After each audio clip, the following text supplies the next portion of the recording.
د کندهار تلویزیون درنو لیدونکو او د راډیو ګران اورېدونکو په سلامونه او نیک هیلو هرکلی کوو. په عامه کې د کندهار راډیو تلویزیون څخه د اونۍ د مهمو خبرونو خپرونې ته زه ولی محمد انور یم. په پیل کې د شنبې د ورځې مهم خبرونه.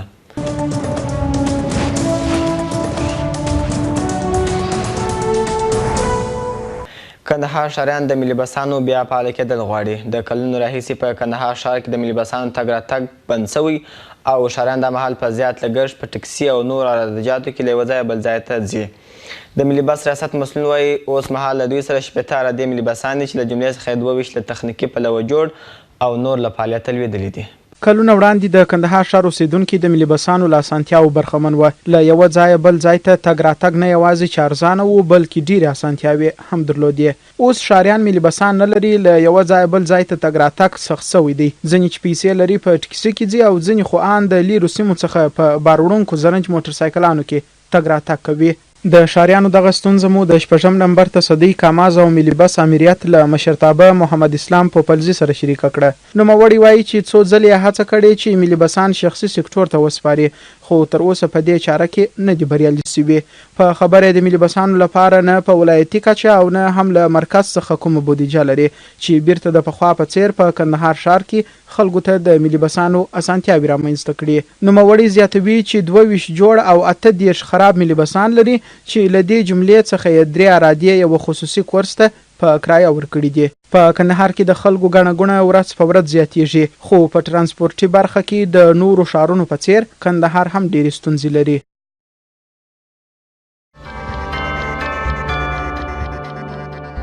د یکشنبې د ورځې مهم خبرونه مو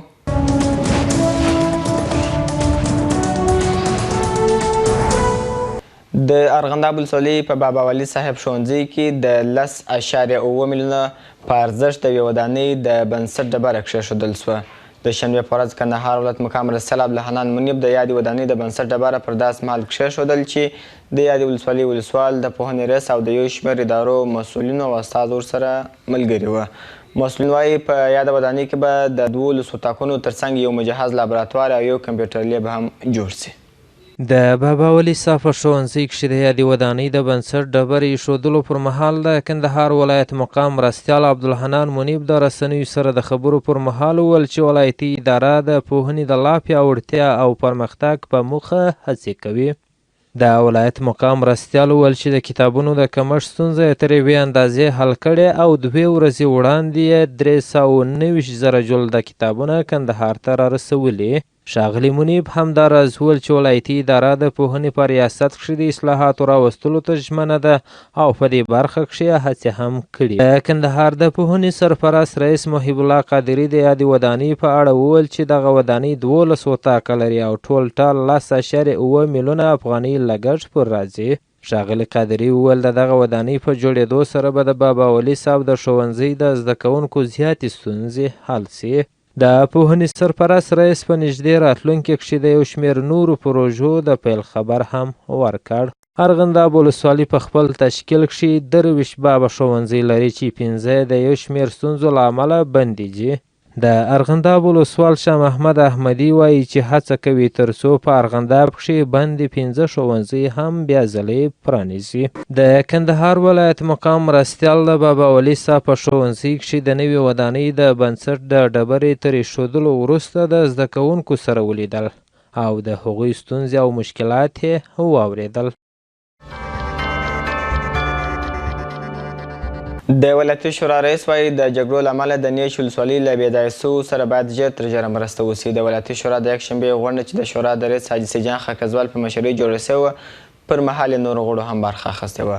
غونډې ته د جګړو له امله د داخلي بېځایه سوو کورنیو سره د مرستې په موخه د ځینو سکتوري ریاستونو مسؤلین او د مرستندویو مؤسسو استازي رابلل شوي وه.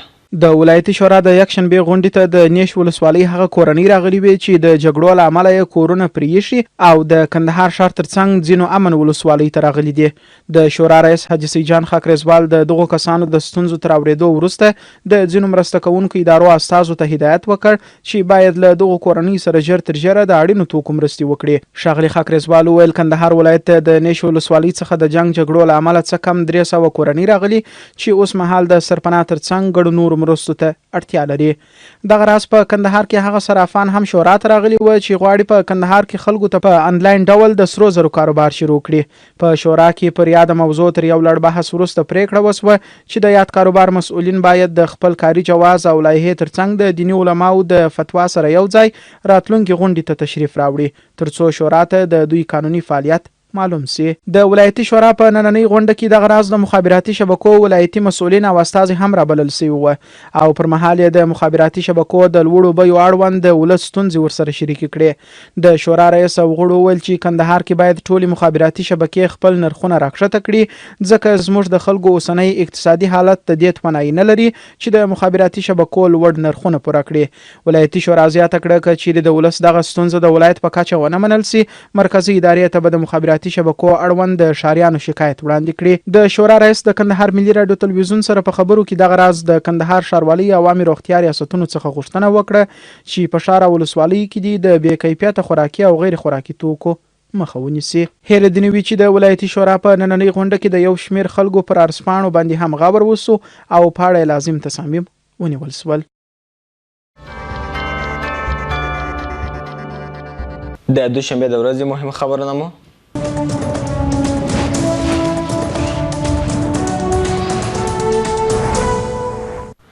کندهار والي وایي له دې وروسته باید ټول قراردادونه د ولایت مقام د ټاکل شوي کمیټې له لارې وشي. ډاکټر محمد حمایان عزیزي دغه څرګندونې د اداري مجلس په نوبتي غونډه کې وکړې. د اداري مجلس غونډه چې د کندهار والي په مشرۍ جوړه شوې پکښې د ولایت مقام د مرستیال ترڅنګ د ولایتي شورا رئیس د دولتي ادارو مسؤلینو او استازو برخه اخیستې وه. په اداري مجلس کې پر یو شمېر نورو مهمو موضوعاتو باندې هم بحث وشو او په اړه لازمې پرېکړې وشوې. د اداري مجلس په غونډه کې کندهار والي ډاکټر محمد حمایان عزیزي وویل د ولایت مقام د مرستیال عبدالحنان منیب سرپرستي پای ته رسېدلې او د جمهور رئیس په حکم یې د سیمه ارګانونو د خپلواک ادارې څخه منظوري راغلې چې د ځانګړو مراسمو په ترڅ کې به خپله دنده رسما پیل کړي. ښاغلي عزیزي د دې ترڅنګ یادونه وکړه چې د ولایت مقام لپاره په ټولنیزو چارو کې حاجي غلالی دستګیري د جمهور رئیس په حکم د مرستیال په توګه ټاکل شوی چې په نږدې راتلونکي به هغه هم خپله دنده پیل کړي.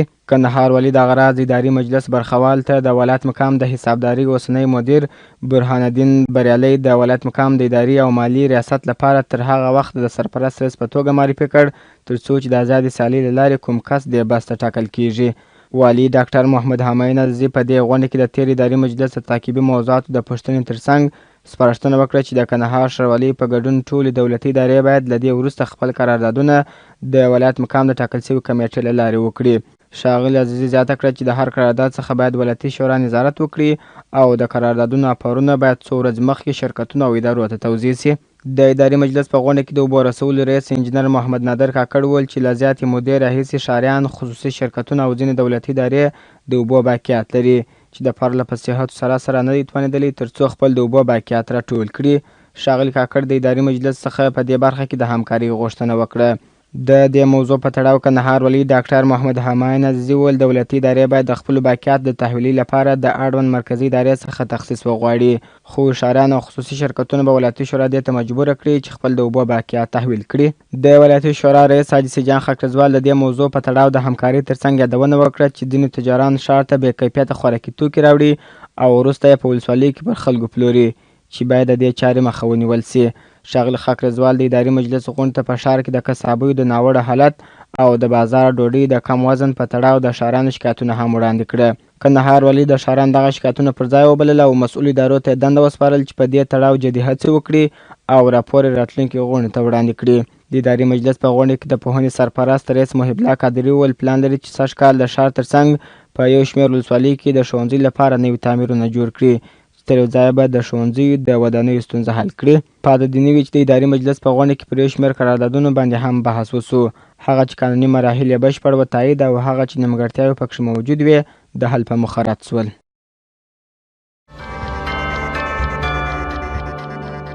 سه شنبه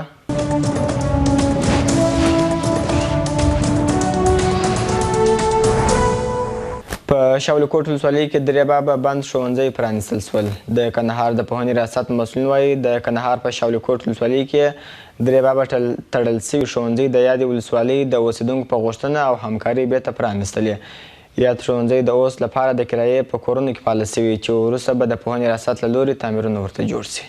د دوشنبې په ورځ د پوهنې ریاست لخوا د کندهار ولایت شاولیکوټ ولسوالۍ په مردوجي، کلا او بابړانو سوزني په سیمو کښې درې بابه تړل سوي ښوونځي یو ځل بیا د زده کوونکو پر مخ پرانیستل سوه. د یادو ښوونځیو د بیا پرانیستلو په مراسمو کښې د پوهنې سرپرست رئیس محب الله قادري، د شاولیکوټ ولسوال عبدالغني، د یادې ولسوالۍ د پرمختیایي شورا رئیس او یو شمېر نورو قومي مشرانو ګډون کړی و. د پوهنې سرپرست رئیس محب الله قادري د دغه ښوونځي د پرانیستلو پر مهال د قومي مشرانو او د شاولیکوټ ولسوالۍ د عامو اوسیدونکو څخه مننه وکړه چې د تړل سوو ښوونځیو په بیرته پرانیستلو کښې ورسره مرسته او همکاري کړې ده.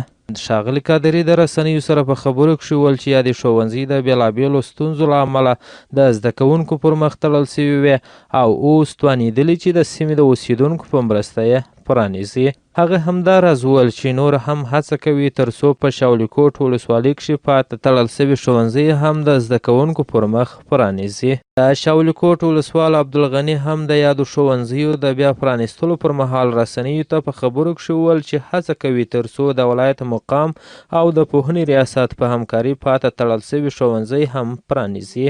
هغه د پوهنې ریاست څخه غوښتنه وکړه تر څو د ښوونځي لپاره ورته اساسي تعمیرونه جوړ کړي. د شاولیکوټ ولسوالۍ د پرمختیایي شورا رئیس او اوسیدونکو د یادو ښوونځیو په بیا پرانیستلو سره زیات خوښ وه. د یادې ولسوالۍ د پرمختیایي شورا رئیس وایي پخوا یې اولادونه د پوهنې د ستر نعمت څخه بې برخې وه، خو اوس به یې اولادونه ښوونځیو ته ځي او زده کړې به کوي. د یادونې وړ ده چې شاولیکوټ ولسوالۍ په خپل تشکیل کښې 19 ښوونځي لري. د یاد 19 بابه ښوونځیو څخه یې 15 فعال او پاته 12 غیر فعال دي.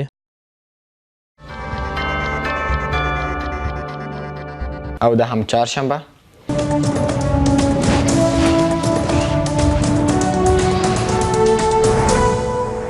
کندهار والي د ترهګرو د پټنځایونو د له منځه وړلو امر وکړ. کندهار والي ډاکټر محمد همایون عزیزي په امنیتي غونډه کې وویل چې نظامي مسؤلین دي د ترهګرو پټنځایونو له منځه یوسي. په امنیتي غونډه کې د ولایت مقام مرستیال عبدالحنان منیب، د ملي امنیت رئیس تورن جنرال قدر محمد قدر او د افغان ځواکونو یو شمېر نور مشرانو ګډون کړی و. د چهارشنبې په ورځ کندهار والي ډاکټر محمد همایون عزیزي د امنیتي مجلس د غونډې پر مهال ویل چې د پسرلي د رارسېدو سره ترهګر بیا هڅه کوي چې عامه تاسیسات وران کړي، مقدس ځایونه تخریب او زموږ بېګناه هیوادوال په شهادت ورسوي. خو امنیتي ځواکونه باید مخکې له مخکې د ترهګرو پټنځایونو کشف او له منځه یوسي تر څو زموږ خلک د دوی له ناروا بریدونو وژغورل سي. ښاغلي عزیزي زیاته کړه چې دښمن هیڅ ډول رحم نه لري، نه امنیتي بنسټونه رغېدنې ته پرېږدي او نه عام خلک هوسا ژوند ته. هغه پر خلکو غږ وکړ چې له خپلو ملي ځواکونو سره همکاري وکړي او دښمن له خپلو سیمو وشړي. د امنیتي مجلس په دغه غونډه کې د ولایت مقام مرستیال عبدالحنان منیب د امنیتي ځواکونو له قربانیو، ستړیاو او زحمتونو څخه مننه وکړه او ویل چې د دوی قربانۍ به هیڅکله د خلکو له زړونو ونه وځي.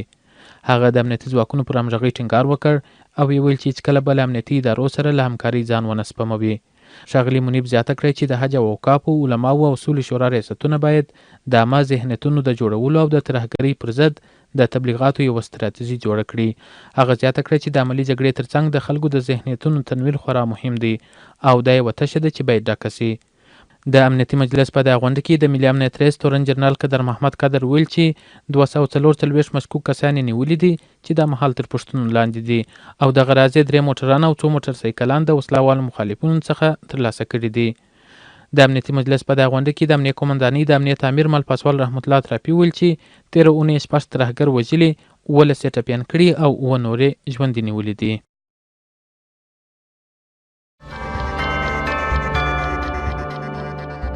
په ارغنداب ولسوالۍ کې 80 پروژې پلي کېږي. د چهارشنبې په ورځ د ولایت مقام اداري او مالي مرستیال عبدالحنان منیب د یو شمېر ادارو د رئیسانو په ملتیا ارغنداب ولسوالۍ ته ولاړ او هلته یې د دې ولسوالۍ اوسیدونکو ته د 80 پروژو د پلي کېدو زیری ورکړ. دا پروژې د MCG پروګرام له لارې د ارغنداب په 80 کلیو کې پلي کېږي چې تر 1500 زیات وګړي به د لنډې مودې لپاره پکښې په کارونو بوخت شي. د دې پروژو د پلي کېدو هدف په ارغنداب ولسوالۍ کې د بېکاره کسانو لپاره د کار زمینه برابرول او هلته د پراختیایي او بنسټیزو پروژو عملي کول دي. د کندهار ولایت مقام مرستیال عبدالحنان منیب په ارغنداب ولسوالۍ کې وویل چې د دې سیمې اوسیدونکي په یوه ډاډمن امنیت کې ژوند کوي، په خپلو کې یووالی لري او په ګډه د خپلې سیمې چارې مخ ته وړي. نوموړي زیاته کړه چې ولایتي اداره په ارغنداو کې د 41 میلیونه او 900,000 افغانیو په ارزښت 70 پروژې پلي کوي چې تر 15,000 زیاتو کسانو ته د لنډمهاله لپاره کاري فرصتونه پیدا کیږي. ارغنداب ولسوالۍ کې د یادو پروژو د پلي کېدو په اړه د کلي او پراختیا رئیس انجینر عبدالقیوم او د کرنې رئیس حافظ الله سیدي هم خبرې وکړې. د کلي او پراختیا رئیس زیاته کړه چې د دې پروژو له ګټو څخه به 19,000 کورنۍ برخمنې سي او هره پروژه په کلي کې د خلکو د اړتیاو پر بنسټ پلي کیږي. د کرنې رئیس بیا وایي چې په ارغنداب کې د کروندګرو د ستونزو لپاره نوي پروګرامونه جوړ کړي او په دې برخه کې به هم نوي پروژې عملي سي. د ارغنداب ولسوال شاه محمد احمدي په خپله سیمه کې د نوو پروژو په پلي کېدو سره خوشحاله دی او زیاتوي چې له دې وړاندې هم دلته د پورزون د پروګرام له لارې د پام وړ پروژې پلي سوي دي چې دوی په ښه ډول څارنه کړې او په شفاف ډول عملي سوي دي. نوموړی د MCG د 90 پروژو د پلي کېدو په اړه هم ډاډ ورکوي او زیاتوي چې په سم ډول به پلي او خلکو ته به د کار زمینه پکښې برابره سي. ارغنداب ولسوالۍ د کرهڼې له اړخه یوه بډایه ولسوالي ده. زیات وګړي په کرهڼه بوخت دي، پالیزونه کري او د انارو باغونه لري. د دې ولسوالۍ انار په ملي او نړیواله کچه پیژندل سوي، خو اوس یې کروندګر د ځینو ستونزو په خاطر د حاصلاتو له کمښت سره مخ دي.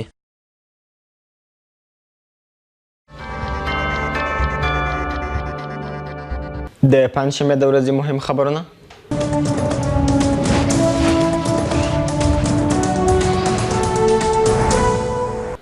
د کندهار روزګان ترمنځ د غځېدلي سړک 40 کیلومتره جغل اندازي کیږي. د پوهنامې وزارت د سړکونو د څار او ترمیم معین کندهار ته د خپل سفر په ترڅ کې د ولایتي ادارې له مسؤلینو سره په لیدنه کې ول. د جمهور رئیس په خاصه پاملرنه د کندهار روزګان ترمنځ به په غځېدلې لار کې هغه 40 کیلومتره سړک په اساسي ډول جغل اندازي کړي چې تیر کال د ملي اردو د ځواکونو لخوا نه ویستل سوی و.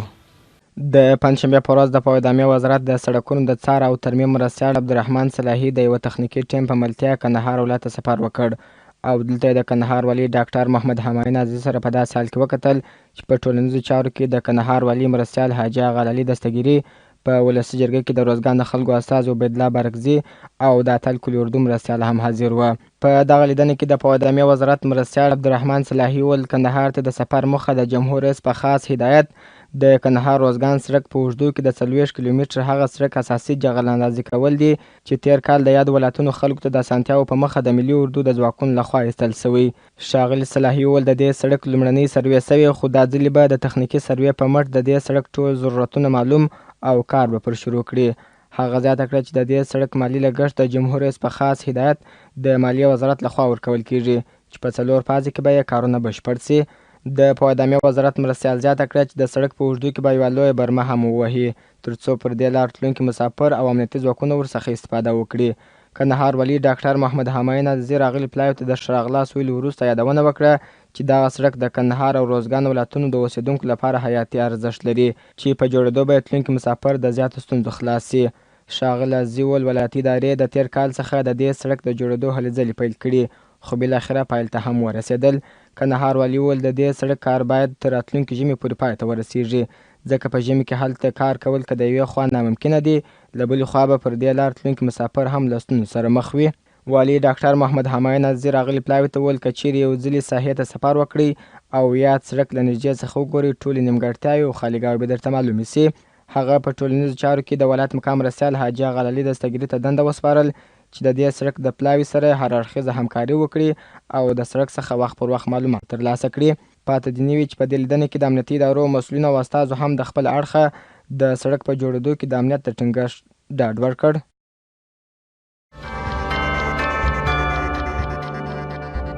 د کندهار روزګان د نوي سړک د جوړېدو لپاره امنیتي غونډه جوړه شوه.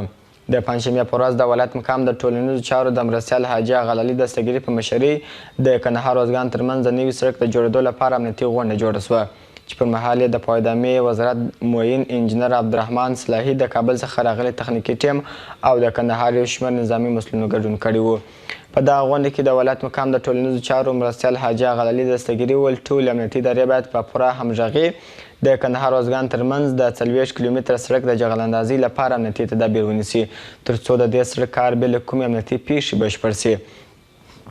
په یاده ناسته کې امنیتي ځواکونو ډاډ ورکړ چې د دې سړک د جوړېدو لپاره د امنیت ساتلو بشپړ چمتووالی لري او د دې ترڅنګ به یوه امنیتي کمیټه هم جوړه سي تر څو د دې کمیټې تر امنیتي څار لاندې د سړک د جوړولو چارې شروع سي. د کندهار ارزګان ترمنځ د غځېدلي سړک د جوړېدو چارې پیل شوې. د جمعې په ورځ د پوهنې وزارت د سړکونو د څار او ترمیم مرستیال او ورسره پلاوي د ولایت مقام د ټولنیزو چارو مرستیال حاجي غلالي دستګیري د 215 متل کلي اردو مرستیال او یو شمېر نورو دولتي مسؤلینو د شاولي کوټ ولسوالۍ د سره خر سیمې ته په دې موخه سفر وکړ تر څو د کندهار ارزګان ترمنځ د غځېدلي سړک د جوړېدو چارې پیل کړي.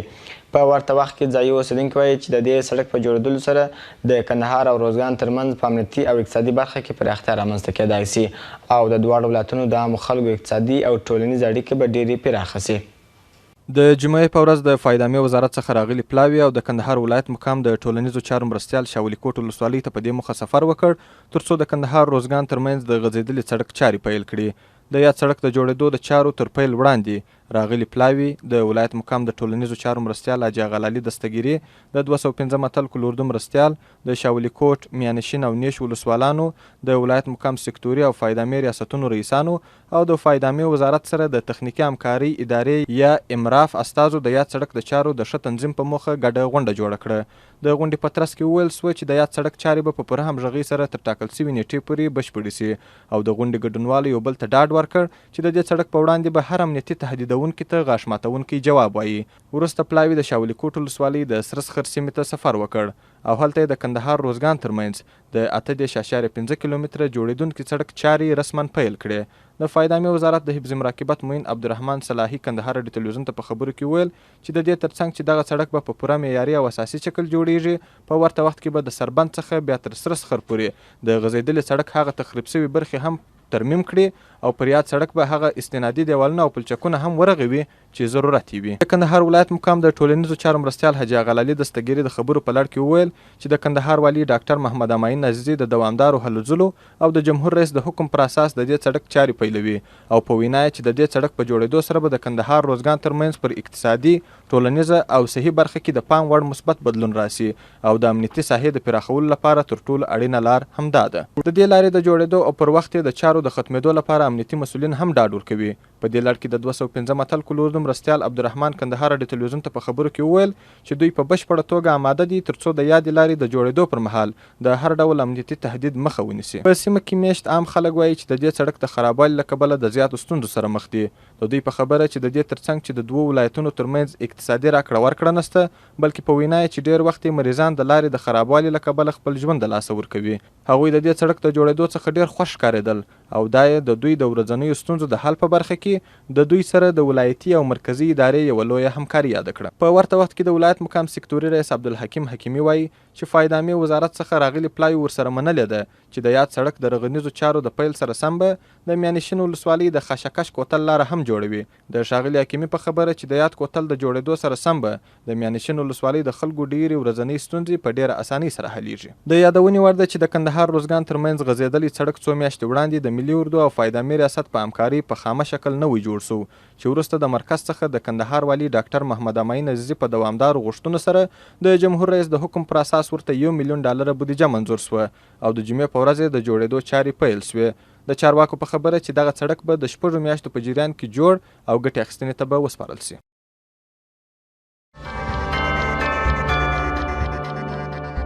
د کندهار تلویزیون درنو لیدونکو او د راډیو ګران اورېدونکو د اونۍ د مهمو خبرونو د خپرونه مو پر همدې ځای پای ته رسیږي. له توجه مو مننه. پر الله مو سپارو. خوشحاله وخت ولرئ.